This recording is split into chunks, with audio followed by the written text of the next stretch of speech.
Okay, welcome back to Disco Elysium. Last episode we talked to Lena and learned about her husband on the other side of that water lock that's broken. But we solved the mystery of the cursed bookstore. And it turns out there was literally nothing, and it was just a woman who makes dice. But we can't question her about all the other failed businesses, so we might do that at some point.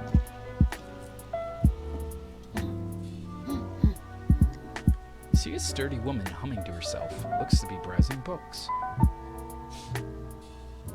A good one? Yes, hello. She nods, her attention fully focused on reading. Who are you? Me? No one. I'm just a working class woman. She doesn't really want to be disturbed that much. What if she's a working class woman? If she's such a working class woman, why isn't she working? Shouldn't a working class woman be working? Not all the time. Right now I'm browsing books. Even a working class woman needs something to read. Phenomenal. It is. I'm a I policeman. know you are. Now, Everyone can see that. The rectangles. he points to the sleeve. Good then. Do you need help with a policeman? What with? A lot of things, for example. People tend to go missing. Watch her browse books. Her hands move over the book covers. The tips of her fingers look rough, stained with yellow. Seems like she has spent a lot of time at work smoking. Maybe your husband's missing. My husband? No, he's not. So where could he be? I don't know. At home now? Out drinking with his friends? Working? Where's this going, officer? So what I'm hearing is you don't really know where your husband is. Yes, but I really don't really need to know where my husband is. Not all the time. Wouldn't you like to? No. She looks straight into the she looks straight into the eye. Her right foot is tapping nervously.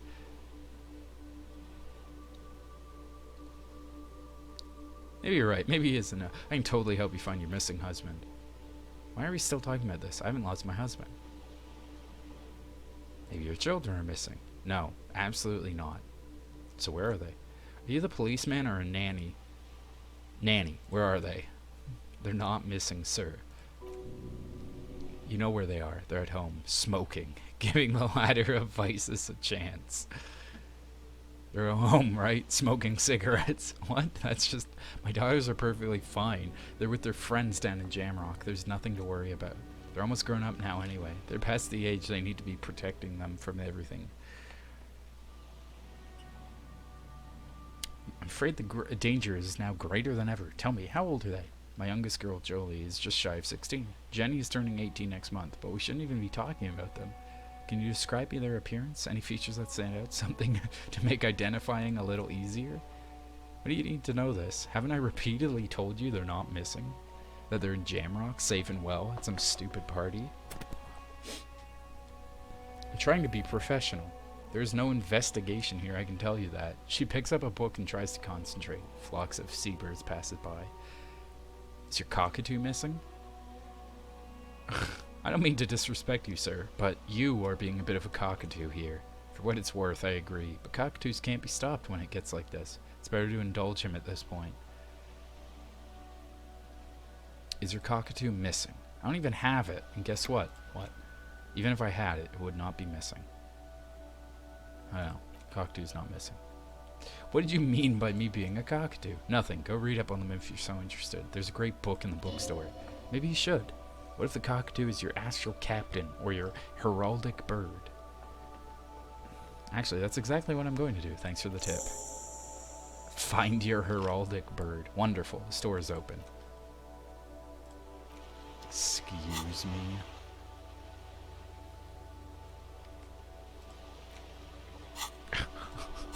Sure.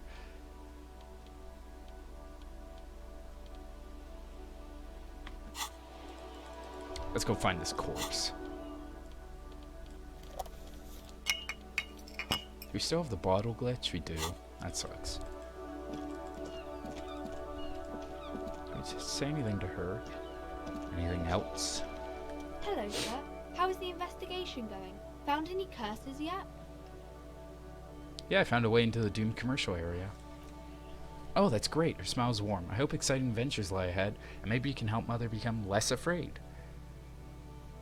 Who is that? Point to the woman browsing books. Oh, she's Auntie Billy. She's nice, if a bit distressed. She's your aunt? No, no, sir. She's a working woman who comes to look at the books a lot. Why is she distressed?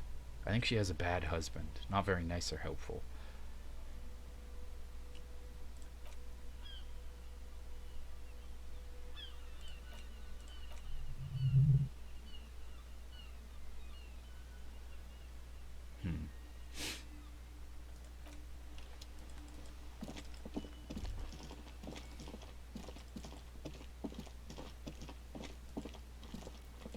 Is Kuno still here? Oh, he is. Ooh.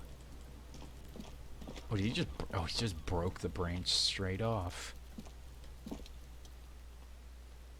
The corpse lies on the ground among the remains of an absolutely demolished pinewood branch. It's gently laid to one side. Beautiful. Wipe a tear from your eye. My Mr. Measurehood has done a good job. Nothing is too broken or compromised. The victim's ready for a field autopsy. Ooh. Field autopsy. Yeah, he covers his nose and lists. 1, investigation of the scene. 2, initial examination of the victim. 3, field autopsy. 4, transportation of the body to the morgue. We're on 3. Fuck are they on about? Cop's gonna cut his shit up. I don't know if we're gonna do that. Don't we have someone else to cut his shit open? It's not about cutting. He squints at the corpse. And no, you and I are detectives. The honorary rank of detective signifies our ability to handle the entire incident chain, from autopsy to cleanup to social work. I feel like a detective. You are. Your station would not have assigned you on this case if you weren't. Now, Lieutenant adjusts his glasses and takes a deep breath. What exactly is a field autopsy? Come on, you know what a field autopsy is. You've done 100 of them. Do you have another pair of gloves? Unfortunately, no. I have gardening gloves. Maybe they are enough? They're better than nothing. Tell you what, I perform the anatomical side of things. You take notes. Where should I take these notes? In your paperwork, officer. Just fill out the field autopsy form. I think I've lost my paperwork. Now they only have 1 paperwork, too. What haven't you lost? I still have my disco trousers. Yes, barely. I can give you my paperwork. There's an autopsy form there. Several, actually, but only if it helps move this thing along. I'm sorry I lost everything. Yes, well, he doesn't know what to say. It's okay to cry. Let's work off yours now. The autopsy form is near the end. He hands you his notebook and a pen. Ooh, take a peek at Kim's notes. You find a moment as the lieutenant inspects the dead man's fingernails. Just a few glances. The pages are filled with a bulky freehand that's nearly illegible. What has he written about the case at hand? Very hard to draw conclusions. All you can make out is that he's in a hurry to solve the case. Tempo of the handwriting says as much. And there are a lot of notes here. Most of them are made prior to arriving at the scene in prep. Search for something about you. Wow. Maybe you're imagining it, but there are some remarks in there, and they're not all negative. You're referred to as the 41st by your station number, and what? And the 41st comes off as a moderately competent detective. Ah, here it is.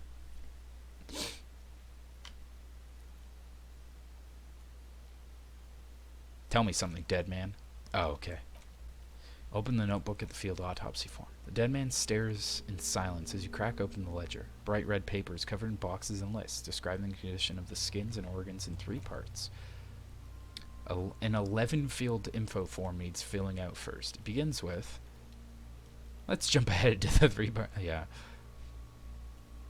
Should I put those gloves on? Let's pause this for a sec.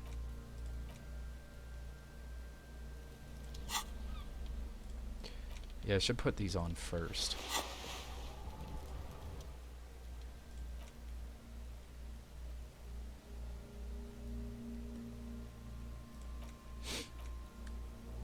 Assistance. That's you. I really want to write Raphael Ambrosius Cousteau, but I gotta, like, that's a real name. The corpse is indifferent to your scribblings, just lies there. Coroner's case number. KK57-0803-0815. Next, name. not available. Next date of birth, not available. Age, roughly 50. Try 40. The damage is so extensive, it's better to err on the young side. I'm gonna write about 42. Race. Mondial, write it down. The pudgy mess of curdled meat looks neither mondial nor anything else. Sex. Fucky, little monster exclaims energetically. Male. Pigs gonna have sex.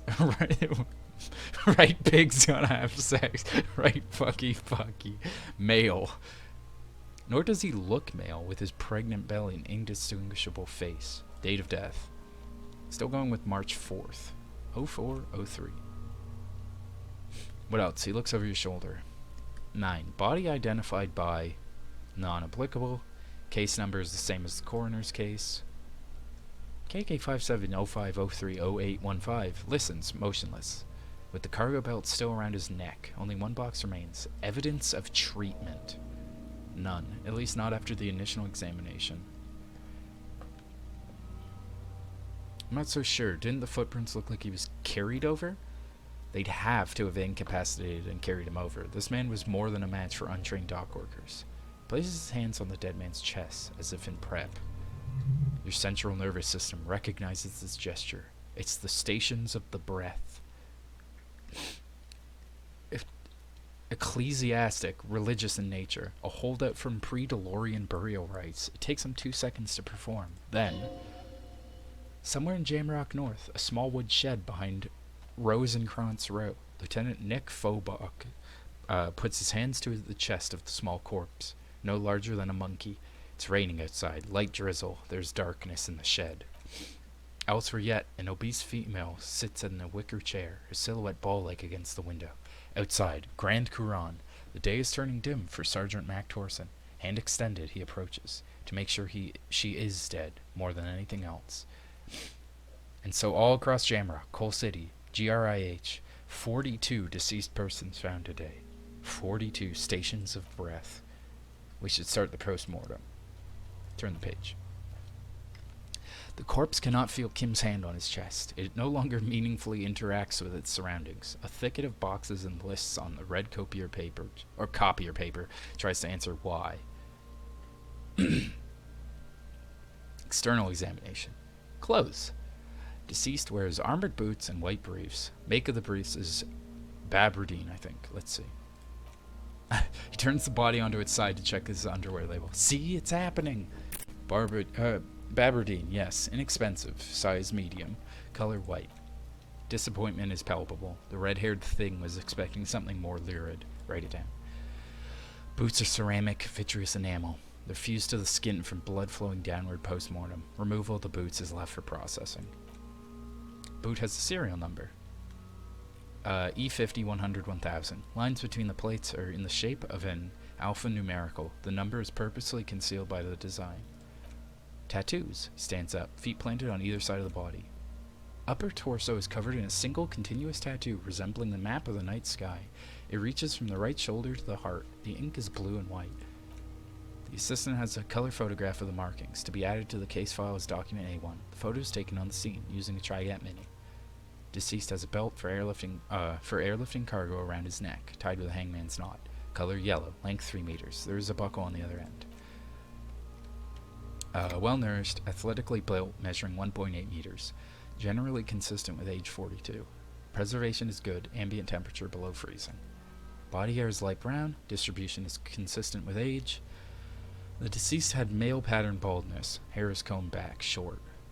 Touch the corpse's hair before moving on. The hair under your latex fingers feels cold to touch, wet. Stroke his hair, gently. The stench is suffocating. Strands of dark brown hair sticking to the latex of the glove, like thread off a rag doll's head. There must be, brilliantine in there. He's combed his hair back with oil. Keep petting him. More hair sticks to the glove. Hair off the rain-soaked head of a dead man. There are bumps and dips on the skull below, an alien landscape. Write it down, adding the brillante. Lividity is consistent with hanging. The head is congested. Contusions are present on the head, chest, and thighs, consistent with stones thrown post-mortem.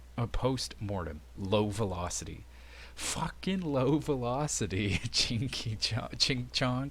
You think Kuno doesn't fucking know what you're talking about? Velocity was fucking max. Talking shit about Kuno's velocity. The lieutenant pays no heed. In addition, there are bite marks on the face, scalp, and chest, consistent with predation, but amend for high velocity. Ligature marks. Lieutenant produces a small folding knife. With the other hand pulling on the belt, he starts cutting into the polyester. The stench is horrid. After a while, it's obvious the material cannot be cut. The steel wiring, there's too much of it. We need to remove the belt so we can get to the ligature mark. You got just the right tool for that. Chain cutters. Oh yeah, I'm prepared. Pet the chain cutters. The hangman lets out a joyous little bubble of rot from his nose. Good thing we got these. Always good to think ahead now. Points to the rope squeezing the dead man's neck. We need to cut the belt to see the ligature mark below. Carefully, with as much precision as you can. A pig is gonna fuck his head off. Ooh. No, he ain't. Your pig's a born fuck.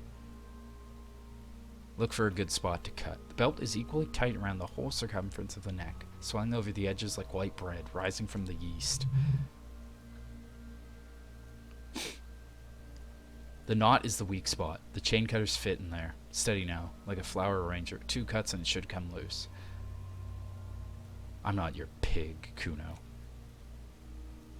Stupid argument with Kuno. God damn it. I shouldn't have. Cut it out. Please.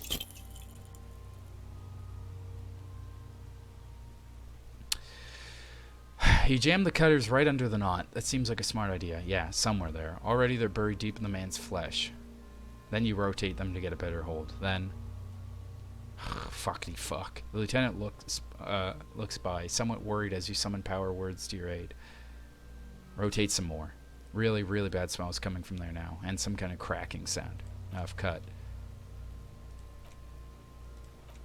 He steps in and takes the chain cutters from you. I should have a go before...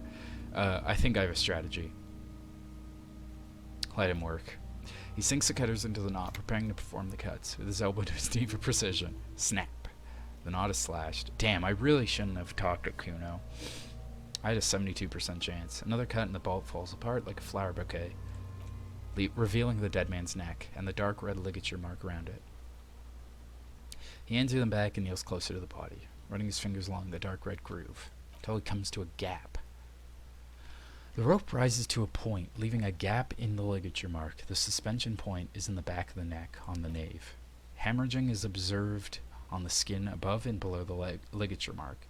The mark is well pronounced, consistent with a drop from 1 to or 1.5 meters. Chest is intact. Normal contour, abdomen is protuberant, pelvis intact, genitalia. Pulls down the man's underpants. Now it's gonna happen, see? I fucking knew it. Genitalia is male and unremarkable. No evidence of injury. Inspect the genitals. The dead man's penis is average size, congested from the downward collection of blood.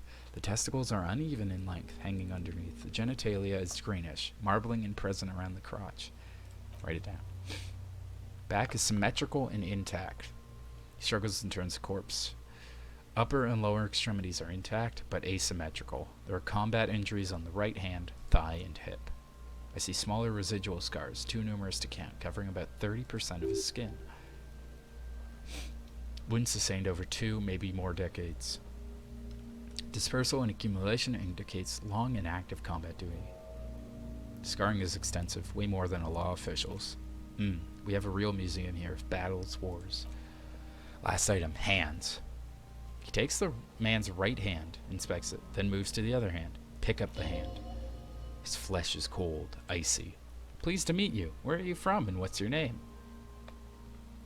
My name is... Oh wait, I'm from... I'm only fucking with you. I know where you're from. Cappadocia. And your name is Il Cabo. What can I do for you, Il Cabo di Cappadocia? It's good to hold your hand. Did you like it when I stroked your hair? I did, Cabo, I did. Reminded me of when I was just a small boy, before this happened to my face and my body. You did me a kindness there. We should do this more often. Be close like this, I mean. Hands are clean. Dead man's fingers slip from your hand, cold and sausage-like. No sign of injury from struggling. Were we expecting any? I was. Maybe I'm just not seeing them. Honestly, the stench is making it hard for me to think at the moment. Oh, he turns to the side to breathe. It's not enough. He buries his face in the sleeve of his jacket. That's all for the external. Well done. What next? Internal. Central nervous system. He says and then concludes abruptly. I have nothing. Do you have anything on this man's central nervous system? Of course. There is a moral to be drawn from it. A moral to this story.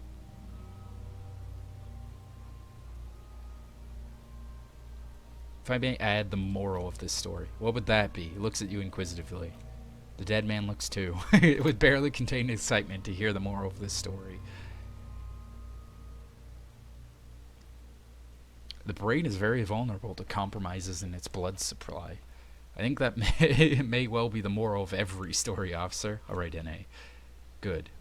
Musculoskeletal. Purge fluid is coming from the mouth. No injury, not injury related. Eyes and tongue protuberant. Hyoid bone. Let's see. With his eyes almost closed, the lieutenant puts his hand on the dead man's throat and begins to massage it gently. A rotting smell erupts from the mouth. Purge fluid runs down his lips, black and viscous.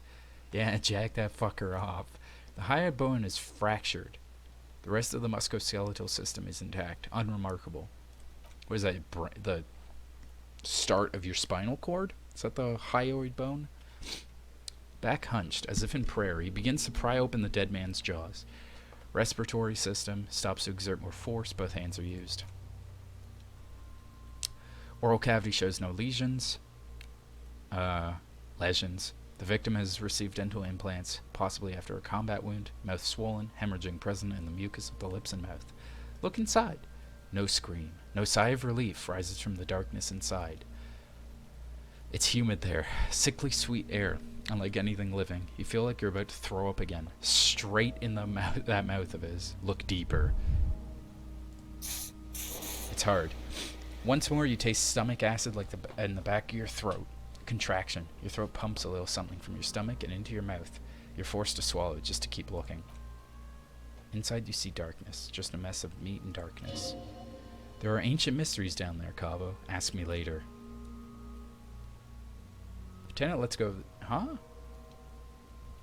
Ask me later. The mouth snaps shut before you. Hemorrhaging present in mucus. Write it down. Hepatability. Not available.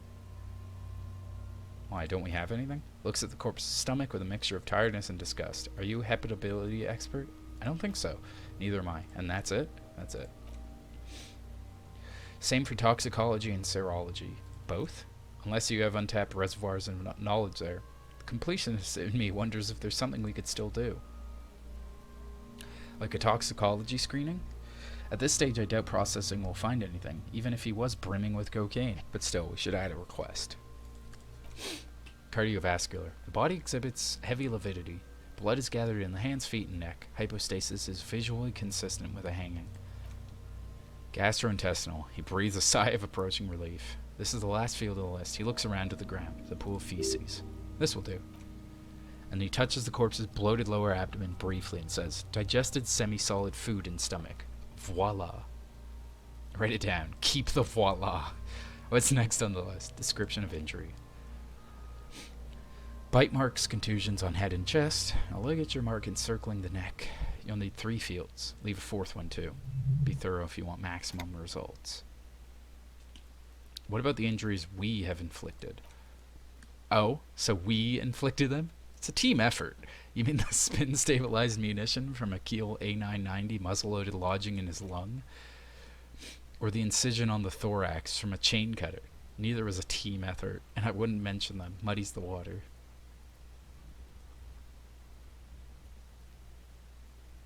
The waters are muddy enough. Pigs are fucking corrupt. Why don't you fuck them if you love them so much? What's the 4th field for? Nothing, just in case. Bite marks. Head, chest, and scalp bite mark injuries, predation by birds, caused by damage to the body. Odontologist does not need to be consulted. In your opinion? Beneath the description there are 2 boxes. Non-fatal. Post-mortem. Agreed. Contusions. Scalp bleeds from a post-mortem head injury, a stone. The injury does not have the rim of an early inflammatory response. Perpetrator on the scene has confessed to causing it post-mortem. At maximum velocity, fucko. He's confessed to causing it at maximum velocity.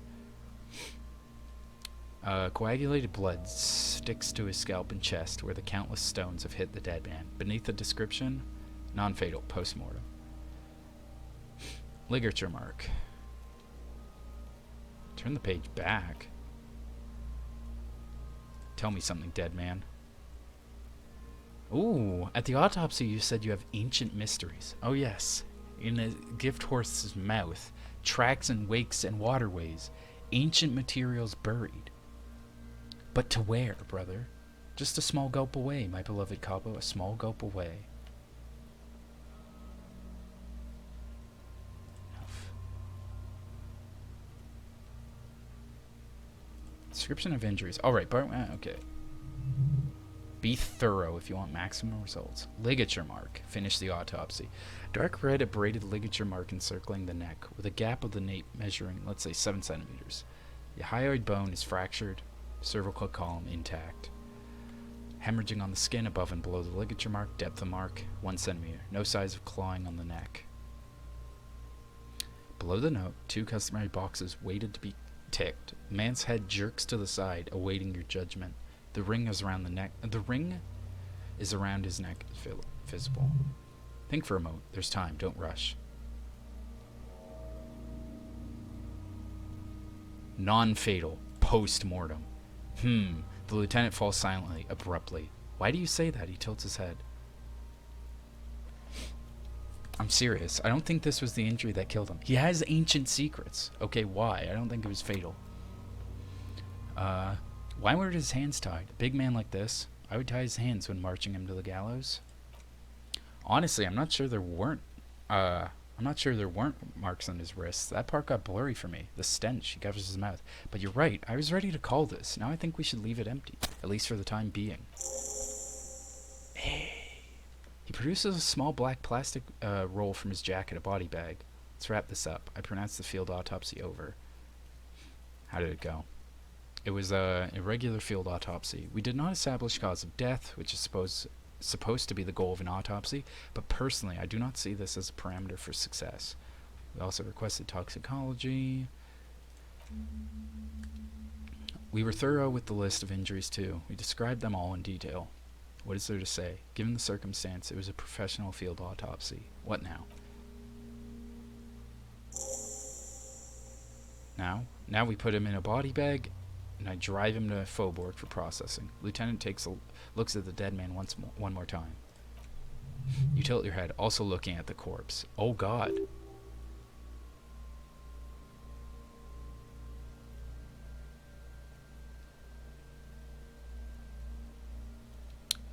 I'm sure we didn't get everything. There's always something.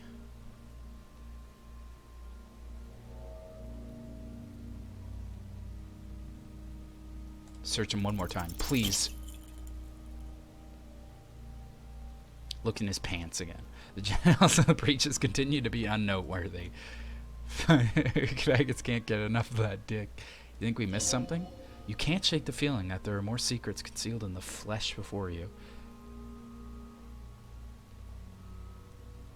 There's something we're not seeing. Okay, well, we're in liver mortis here. He's disintegrating. We need to refrigerate the body if we want to conduct another examination, and we need to do it fast. Where do we find a fridge for the body? Hey, wasn't there a giant ice bear sarcophagus below that building? So that's what the ice bear shaped refrigerator is for. Now that's an overstatement. It's not actually for storing cadavers. Or at least I hope so. I think we should take a look at it first. Make sure it's big enough before we carry him over. Yes! Okay, so we will be able to find out the real thing that killed him. Let's go do that.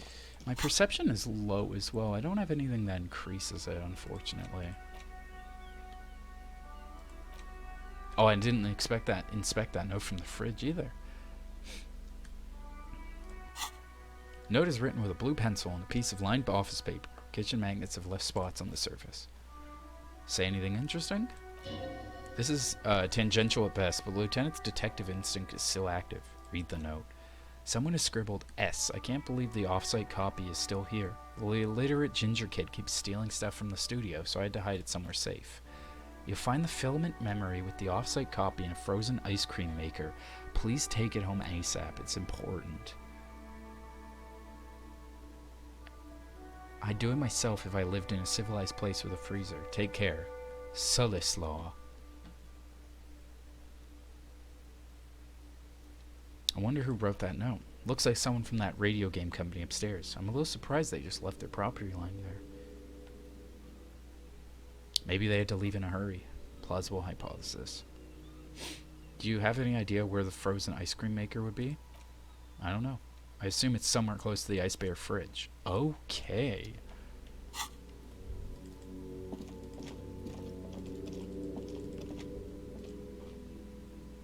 We know who the illiterate ginger kid is.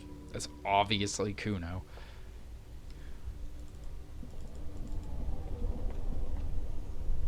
Oh, is this it? I knew it was one of these. Orange machine is buzzing like an old submarine. It has a hand-cranked ice cream churner on top, and an electric freezer that appears to be frozen shut. Turn the crank. Turning the crank feels oddly satisfying, like stirring your childhood dreams. In the distance you hear water dripping. It's all gone now. You never became a poet or an entrepreneur. Try to crack the lid. Slip your fingers under the frozen lid, but the ice is too cold for you to get a good grip. Pry bar would come in handy. No, this is going to need something else. Some kind of super pry bar. Don't even try to open it with a regular pry bar. You're just wasting your time. If you want to try again, you need the pry bar in your inventory, or in hand.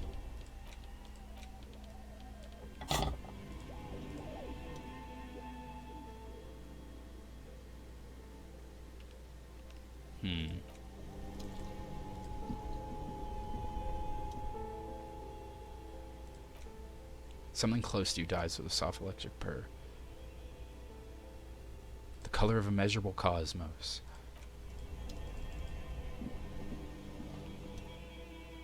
Machine unplugged. So do you want to leave that plugged in? Because apparently that filament needed to be in there, so it had to be cold. But we need a better pry bar.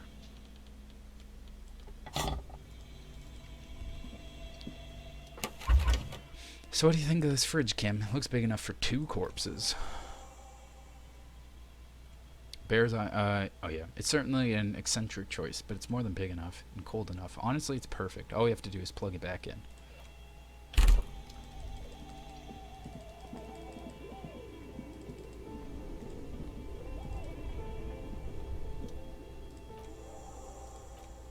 Great. The owners of this building will just have to keep paying for the electricity sucked up by this monstrosity a little longer. Let's return to the fridge.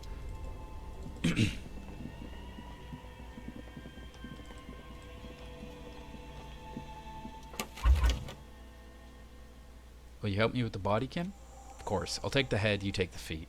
It's not going to be the easiest thing in the world, but we'll manage. Let's do it. The body is heavier than you expected.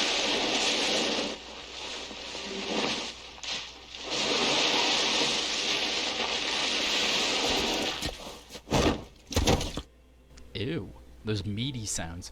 Body is heavier than you expected and stinkier. Takes half an hour to get it down to the basement, then 10 more minutes to stuff it into the fridge. The lieutenant takes a step back to admire your handiwork. Beautiful. Fridge victim's body. Wiping his hands with a handkerchief, dead bodies in an ice bear fridge. This is some of the best police work I've ever done. Really? You think it's good work? No, not really. Look at that. What have we done? We stuffed a dead body in an ice bear fridge. Story does not leave this room.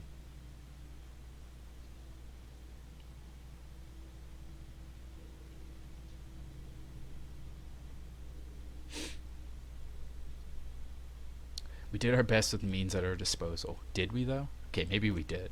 At least we've stopped the body from decomposing further. Now you can conduct another inspection under controlled circumstances. perception's so low. Tell me something, dead man. How do you like it in the fridge? I like it a lot, brother. This really is your finest hour. You're a genius, a regular Copolangelo. Hey, your arm reaches out and your eyes close, as if by their own volition. It's dark all around. You feel cold, dead flesh through the latex glove. It's right under the palm of your hand. What is this? His face, his cheeks, his nose, his fat swollen lips. Like a rubber spider, your gloved hand crawls on his features. Everything is silent all around. Crawl up his nostrils. They're swollen shut. You need to really push to get in there. Push your fingers in his nose. Only the left one the little one fits. The flesh changes shape as you bore in, searching for something in the cartilage. Thing you're looking for, it's not there. Crawl out. Put your fingers in his mouth. The oral cavity is cold and moist. A ball-like tongue attaches itself to the base of the mouth, lolling around like a scallop. You're on the right track. Play with it. This feels right. The tongue moves freely in the cavity. The mucus of the mouth is slippery, fragile even through the latex. From the soft meat, teeth are budding, hard pearls of bone in the gums. And at the back of the mouth? Can you feel it? You're so close. Rip his jaws open now. Open your eyes and look. A vision of black and dark red death, pried open by your hands and studded white teeth. Looks like he's laughing. Death fumes rising from his throat. And there, in the back of his mouth, above the bell of the uvula, right in the soft palate,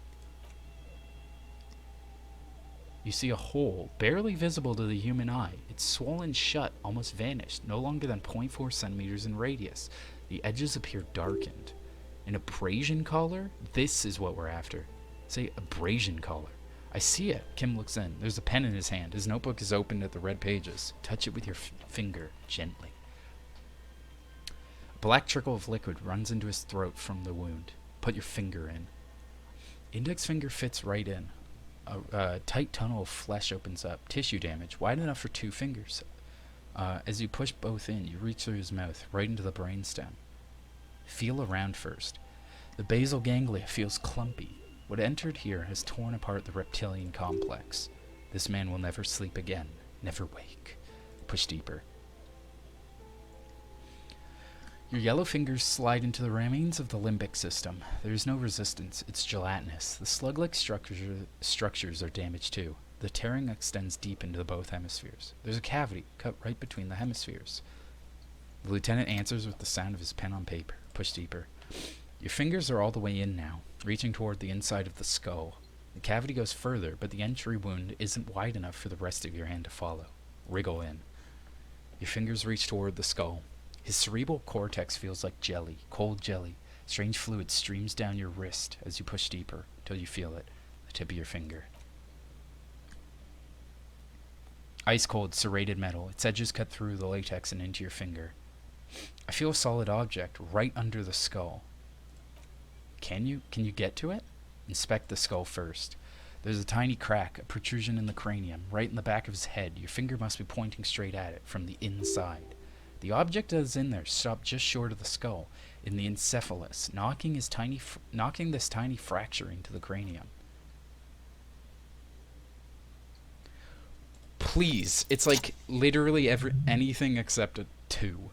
You pick the object between your index and middle finger. It feels sharp like metal, with your face twisting from pain and concentration. All you need to do is whisper, "I got it." Good. The fridge in the background buzzes with excitement. Pull your fingers out. The inside of the head feels cold and smooth like a glove as you pull out, sweat dripping down your brow. Careful not to lose the prize between your fingers. With a plop, your hand emerges from the mouth. The garden glove is covered in blood right up to the wrist. Between your fingers, a small flower, a blossom made of lead. A bullet. The lieutenant pulls a small bag marked evidence under it. Drop it in. Bullet falls in the bag, leaving a smattering of blood on the plastic. Raises the bag under his eyes and says, "Unknown caliber, rifled. Some kind of brittle alloy, fractured on impact. Can I have it?" Of course, you deserved it. Lieutenant drops the bag in your hand. It feels light. He proceeds to take out his notebook. Looks like we need to add one more item to your injury list. Injury number 4. Oval entry wound with an abrasion collar. Soft palate, back of mouth. High velocity. Temporary cavity in brain tissue. Small exit wound of the occiput. He underlines the injury forcefully. How does that sound? Sounds like heaven. Opinion. Fatal injury. Goddamn right. Click, click goes the pen. And one last thing. We should amend injury number 3. Ligament mark. New opinion. Non-fatal. Post-mortem treatment. He's proposing the bullet was the real cause of death, and the hanging an attempt to conceal this fact. Treatment. Treatment, officer, is an attempt to manipulate the body after death, to hide the real cause of his with a false cause. In this case, this injury here. He points at the mark encircling the corpse's neck. The ligament mark, the fracture hyoid bone. It was all treatment? Yeah, and the belt around his neck, the hanging, even dragging him to the yard. All of it was done after this man was already dead. Dead. Dabba doop doop. Deadity dead dead.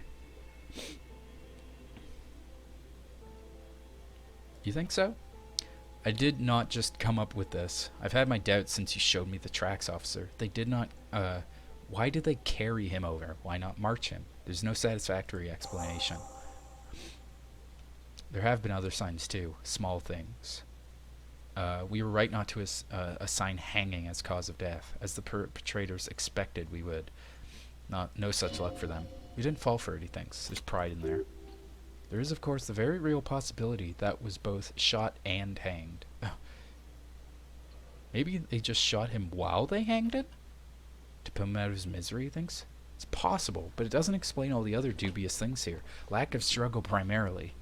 I may be intellectually sloppy, but I prefer one theory at a time, and this just smacks of treatment to me.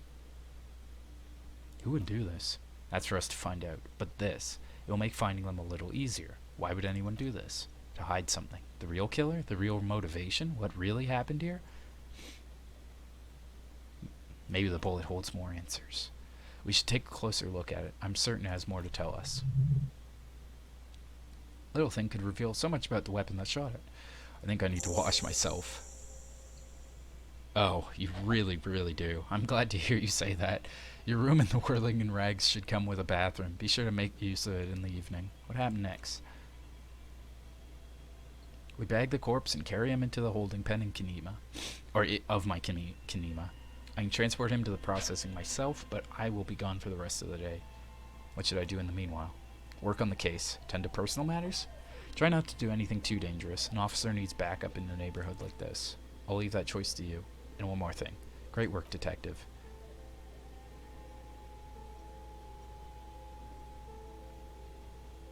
We can do that. We'll let Kim do this. Alright. I'll need a little help carrying him. You take the hands, I'll take the legs. Bag the corpse and drag it to the motor carriage.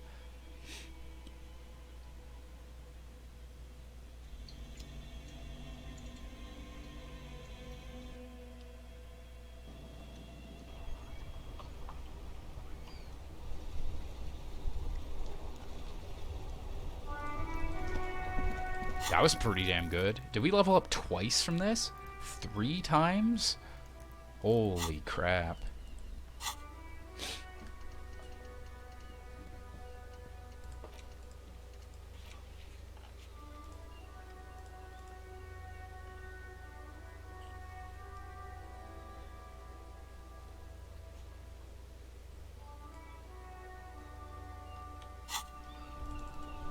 But yeah, I don't think I opened this, I got the key from Garte, but I didn't actually do anything with it yet. Oh, I did. Okay. Oh, wait. Open the padlock with the key. Yeah, I forgot we had that. With a well-oiled crack, the lock pops open. It should now be possible to simply raise the lid. Don't. Maybe you shouldn't. Did I just have a premonition that there's something in there? There is, but you won't like it. Sweat forms on your brow. Your hand is still on the lid. Okay, we're fully healed. Open it. The smell of rotten food rises to greet you. You see soggy cartons, dirty rags, and organic waste. Look under the boxes. You see milk, an egg rest with 1 broken egg in it, some pasta wrappers. Picking up the soggy packages somehow feels familiar. You've done this before. The movements are recorded in your elbows. The methodology in your fingers. You're used to this. Dumpster diving? No, searching for evidence in the trash. Dive further. Box falls into pieces in your hands. Batiste Soleil cereal, or Soleil. There are plastic pasta packages below, and turbo noodles. Nothing to know. Pick up the rags. Among the threadbare kitchen towels, something catches your eye. A pair of denim trousers? Get them. As the legs of the slime-covered jeans begin to unspool from the garbage, rank corpse smell fills the air. This feels like something you should return to with Kitsuragi present. Makes you feel like an idiot for not having an evidence bag on you. What do you do with the dead man's trousers? Search for the food waste. It's organic waste, cold and slimy on your hands, apple and potato peels mostly, and identified sludge, and the occasional chicken bone thrown in for good measure. But hey, nothing. Nothing more to see here. What? Blue piece of plastic sticks out from the apple peels. It's shiny. Looks like the corner of something. Pick it out. Something larger. A clipboard. A blue plastic clipboard with moist papers hanging from it. They look badly damaged, but you can still make out forms and notes written in a man's handwriting. It's my notes I dumped in the toilet? What is this? Asking me now? It's some shit, copper. How should I know? Hey, maybe it's your paperwork. Close the lid. Oh, and the bullet. Let's see if we can get anything from this bullet. Safely sealed away in a plastic bag bearing the RCM stamp. Kim has filled out the label in the bag with the item number, case number, and date and location the bullet was found. Beside his orderly handwriting, the bullet looks especially sad, like a tiny, shriveled head of cauliflower. Feel the bullet through the bag. The squashed bullet has some sharp edges where the jacket is split open. Feels cold, even through the bag. What do I do with you, bullet? The squished little thing has no idea. I know. You should find the gun that shot this bullet. Eat it. It's my friend. I'm gonna start talking to it. It will keep me company. But bullets don't talk. Find the gun that shot it. There we go. That sounds like something a police detective would do. First you should learn all you can about this guy. Then find the gun that shot it, and the person who the gun belongs to. He used it to kill your victim. Neato. Inspect the bullet closer. The jacket of the bullet is made of yellowish metal. It is blossomed out to reveal a dark gray core. The base of the bullet is close to 5 millimeters. Look at the jacket. You can just about make out a few striations near the base of the bullet. Little hairlines, linear. It feels standard. And the core, quite destroyed. Some of the fragments are still lodged in the wound. What's interesting about the bullet thus far? Close to 5 millimeters in diameter. A jacketed bullet, which would have been shot from a military-grade breech-loading rifle, not from a muzzle loader like those typically found on the streets of Martinez. Very interesting. You have an unusual military-grade bullet in your hand. Now all you need is to find the gun that could fire it. You're aware of the name of the antique rifle you found. Oh, the bullet has nothing more to say. Let's put that away for now. Maybe talk to the old soldier here, because he'd probably know about the rifle. Maybe that'll give us an even bigger bonus.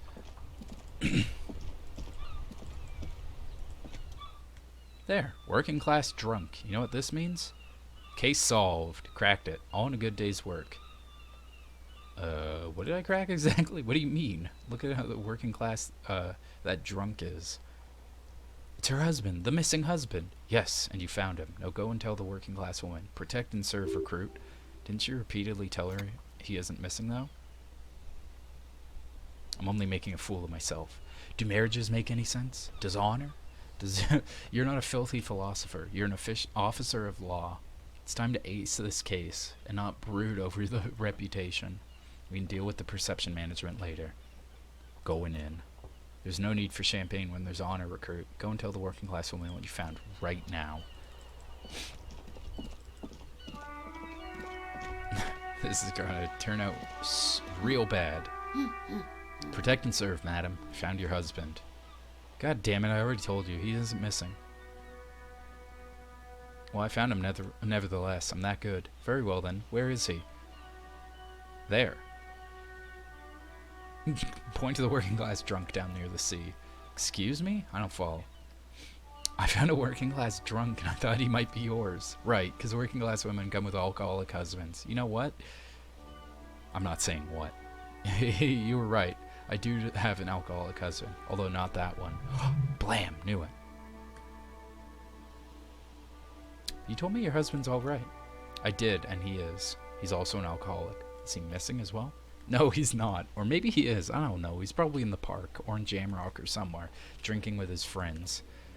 I haven't seen him for, well, to hell with them. She has completely forgotten about her books, staring blank in the distance ahead.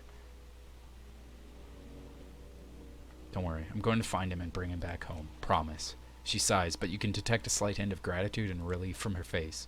Alright, go ahead. Do you have any questions? What does he look like? Thank you, authority, and screw you, logic, telling me not to do this. Honestly, not that different from you. He's disco? Oh, thank God, no. It hasn't come down to this yet.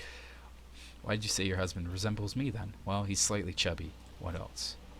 He was wearing a dark brown leather jacket with a bright blue inner lining. The lining is hand sewn. I made it myself. It's his cool jacket. God knows it's too cool to run around it's too cold to run around in this, but he refuses to change. Who cares about the cold when you have a cool jacket to wear? You can completely sympathize. I even tried throwing it away once, but he just dug it out of the bin. Can you believe it? He took it out of the bin? Wow, that's filthy. Well, what can you do? I hope that at least that extra lining helps him keep warm at night. I wouldn't like him to catch cold. When'd you last see him? Yesterday morning, he went to the library. He went to retrieve my book, and he promised to walk straight back home. Because we talked about this. We talked about not wandering off again. I don't know what to do. I honestly don't know what to do with his addiction. It just makes me feel weak. 36 hours then? Damn, this is a missing persons case. Got it, thanks. So, you are going to look for him? I'll bring him back home to you. Please do, even though I'm sure he will return home by himself. I'm still sure of that. Anything else? No.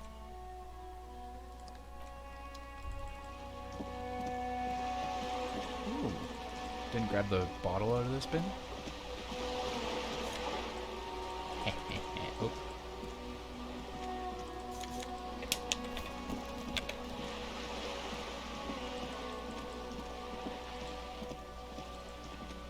Can I talk to this man? No.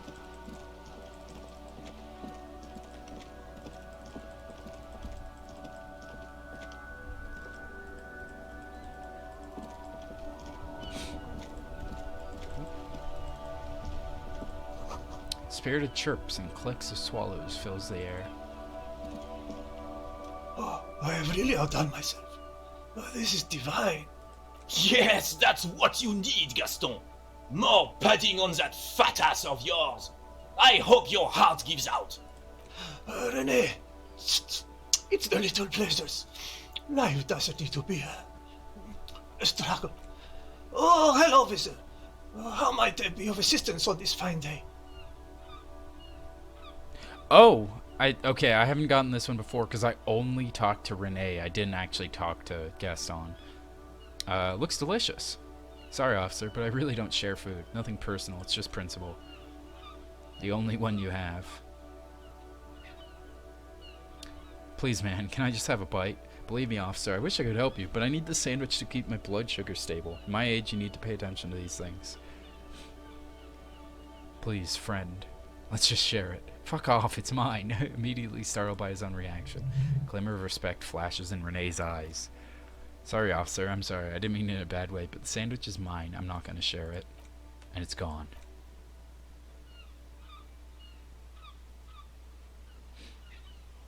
When the dissidents come to rape our country, he hides. But try to get a bite of his dear sandwich and he gets claws. You're a special kind of vermin, Gaston.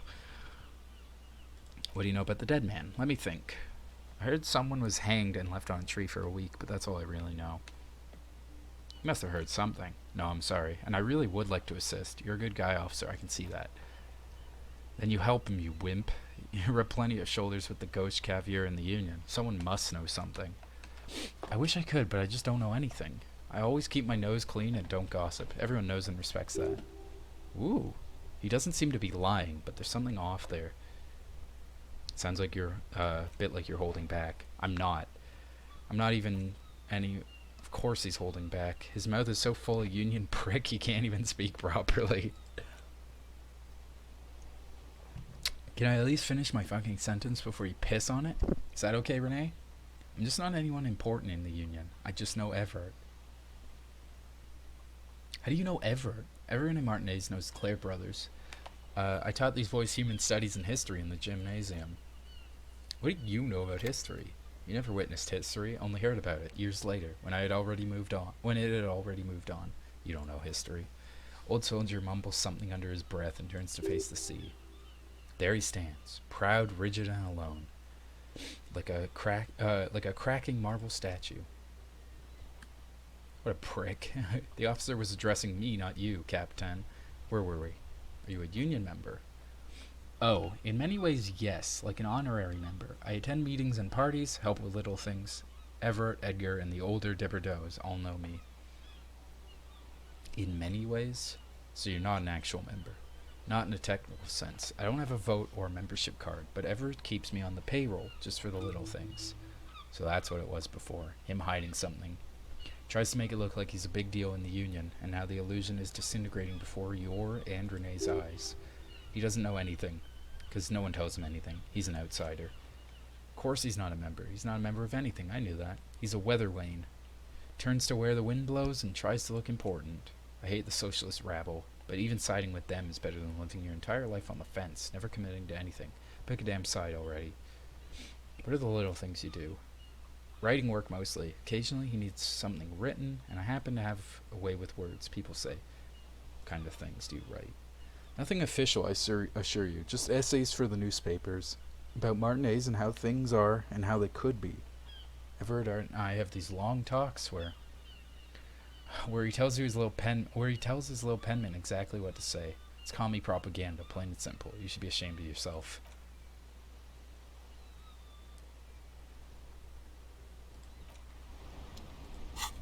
I want this damn sandwich. Oh, if I put on this outfit, maybe Renee will notice, because it's similar to the one he's got. Officer, the mere sight of police in Martinez makes me feel safer already. How can I help you? Actually, because we have a shot put. We're still waiting for a replacement for the bull you sent sinking. I found you guys a new bull. The old veteran stares at the shot put ball in silence and speaks in a reserved voice. What is this? Are you mocking us? This isn't for pétanque.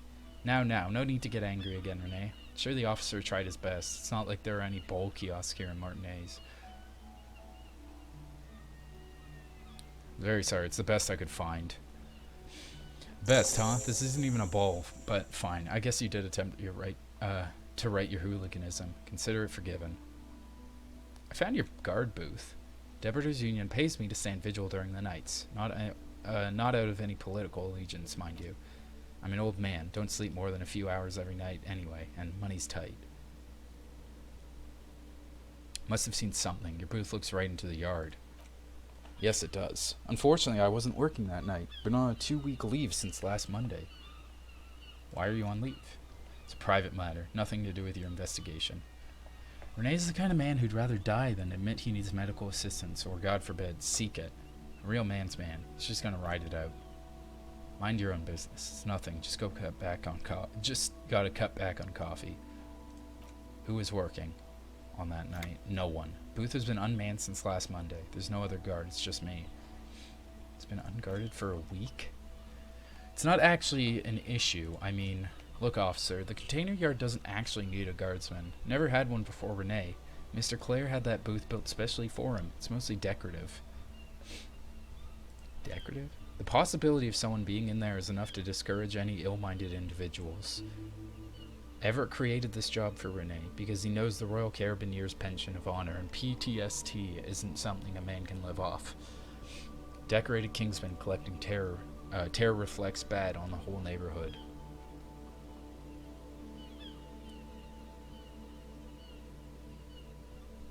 Renee is but one man. We need a program. Get all the elderly back in the job market. Keep folks motivated. Renee should rent out his services. Invest the profit. Get a few more guys. Expand them.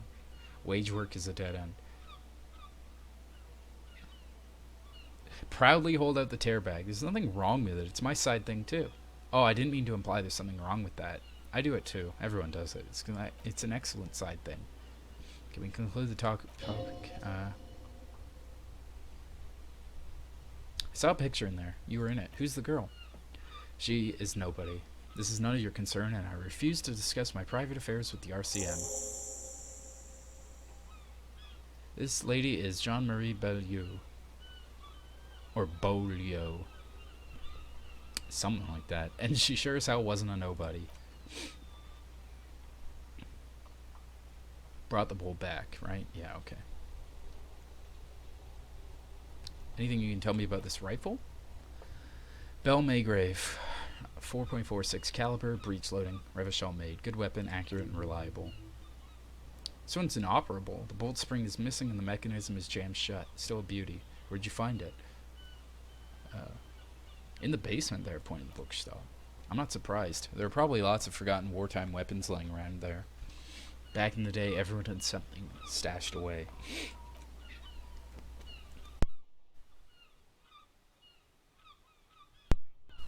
As for the rifle, I don't know what else to tell you. These BM446s are antique. No one uses them anymore. The ammunition is impossible to find. Saw the statue of Philippe. A reminder of what Revachol once was. Oh, absolutely. At the mercy of a cocaine-snorting tyrant who emptied the treasury so he could sleep on a bed of gold. A superpower, feared and respected. Testament what the country can be under the leadership of a true king. How should a true king rule? Oh, God. Decisively, without fear and offending the sensibilities of the frail and weak-minded among his subjects. Seems to me the leader should take care of his people before himself. Nation is only as strong as its leader. That's why it was such madness to try to.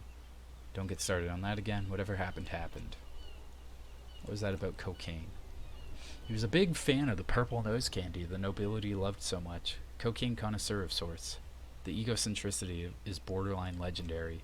Can't even take responsibility for yourself. How can you fathom the responsibility weighing on the shoulders of a ruler?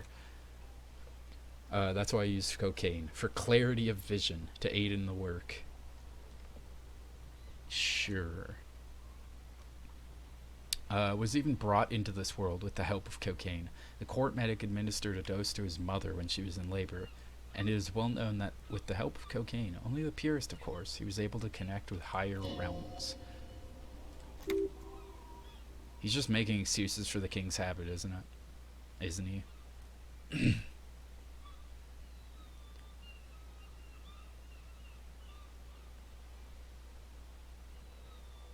Seems like irresponsible behavior for a monarch. Drug users shouldn't even operate heavy machinery, much less rule countries. From what I see in the officers of the RCM, begins, but looks over, then stops himself. But I don't want to get into the debate about drug politics. Do I have anything that boosts my composure? +1. Nothing else, though, right? Vigilance, I'll officer! try this. What can this old carabinier do for you? What is it about this old soldier that makes him stand so proud? As Renee... Oh, good. As Renee turns from you to his partner and back, the metals on his chest rattle and glare. Keeps his spine straight and his rib cage lifted, displaying them proudly. How many medals are there? 2. The large one is shaped like a cross, while the smaller medal resembles a sun. Look at the cross. Crowned head in front of 2 crossed rifles. The medal hangs from a blue striped triangle. Sun, small blue star inside an orange sun. It has the word Valence written on it. Did you get them for bravery? Not for raping women or killing babies? For bravery? For doing my duty in the heat of battle, for looking my mortality in the eye when men like Gaston here hid in the bushes and shat themselves. He saved some maudit princeling who foolishly strolled into the front line in his gown of velvet and gold. Saved a princeling? On the first months of the revolution, unrest was spreading like wildfire. Marauders had taken most of the Quran and were getting really ambitious. King Friesel thought he could end it all in one decisive strike. Sent his cousin Dreisent to put an end to the unrest. Alas, the young Dreisent was all piss and no vinegar, wearing a tunic of purple velvet and cockatoo feathers to battle. Even his rifle was gold-plated, shown from 5 clicks away. Can you imagine the asininity? What a dandy.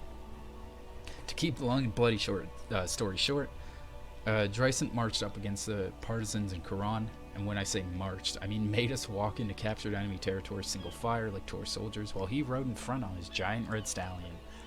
The rebels are smart. They let us come in real close before opening fire. It was carnage.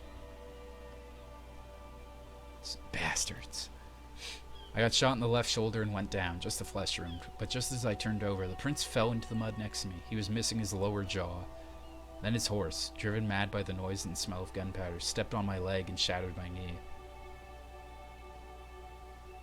What did you do then? I grabbed my sidearm and shot the beast in the head. Then everything went black. Captain Arnaud, Le Flot de Chevaux, bane of horses. When I came to, it was all over. It was just me and the jawless Dreisent, gurgling in the blood-soaked mud right next to me. The dink had taken numerous flesh wounds and lost a lot of blood, but despite missing his jaw, he seemed hesitant to die. Tougher than he looked, that one.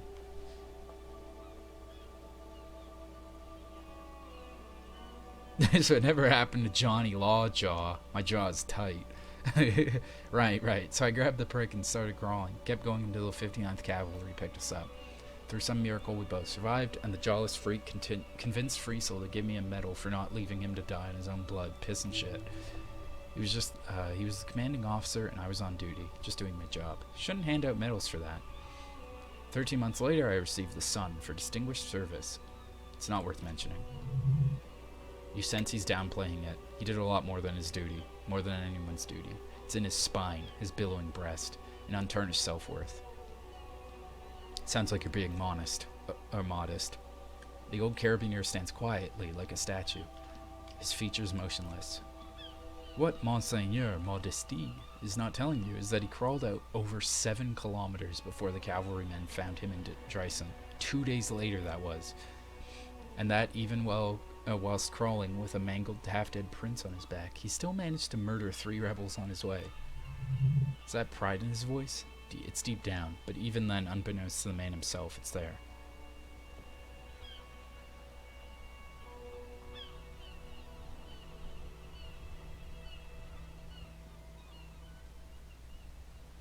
Quite impressive. It's men like Rene who made Revachol great once. Maybe. But also bear in mind, officer, they don't hand these out for anyone with a service record. You have to get shot repeatedly, and you need to get your hands bloody too. Real bloody. Don't speak of what you know nothing about poltroon. Duty is something you'll never understand. There were way too many. There were many such stories in those days. Many such men too. True Revacholians. Men with backbone. Oh yes, Renee. Yes. Men were bigger. Girls were prettier, and even, and everyone was a fascia. Lord, please bring those days back if you can. I'm not getting into this with you again. Officer, was there anything else? Renee told you his war story. Now impress him with your heroics. Can I come back to that? Vigilance! Yes, I can. Officer, the mere sight of police in Martinez makes me feel safer already. I want your sandwich. How can I help you? Man so principled about his sandwich calls for a principled approach. Time to get political. Not so sure about this. Oh, God.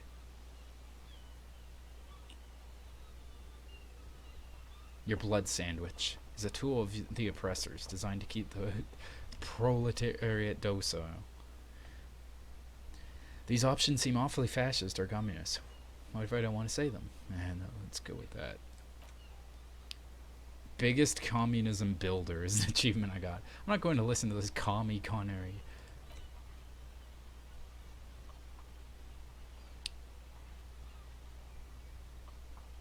The overabundance this sandwich embodies is inherently evil. I really don't understand how my...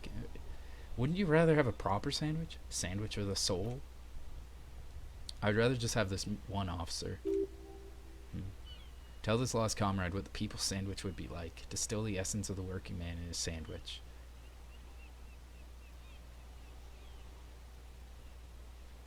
But imagine a sandwich absolutely minimal in design. Sleek, efficient, simple. Skepticism emanating from the merry senior could be sensed all the way to the seminar aisles. Envision bread as black as the soil it came from. Melting butter, yellow like the sun shining on the backs of workers in the field.